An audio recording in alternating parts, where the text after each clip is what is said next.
Hello, আসসালামু আলাইকুম। তো দেখতেছেন একটা পেয়ারা গাছ। কিন্তু এই পেয়ারা গাছটা নিয়ে অনেক স্মৃতি কিন্তু জড়ে আছে। এই পেয়ারা গাছটা কিন্তু অনেক সময় ছোট্ট ছিল। তখন অনেক খাইছি। কিন্তু এখন বিশাল বড় হয়ে গেছে। কিভাবে যে হাতাবো বলেন? দেখে মনে হচ্ছে না যে কতটা বড় হয়েছে।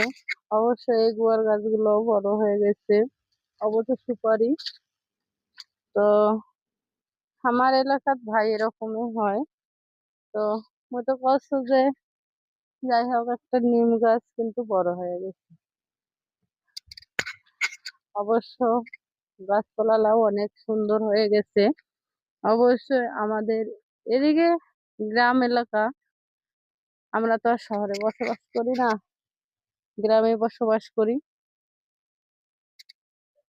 কিছু প্রাকৃতিক দৃশ্য আপনাদের কাছে তুলে ধরি।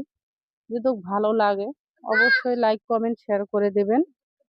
এটাই আপনাদের কাছে আমাদের অনুরোধ বা আবদার। অবশ্যই আপনারাও আমাদেরকে লাইক কমেন্ট করবেন, অবশ্যই আমরাও আপনাদের লাইক কমেন্ট করব।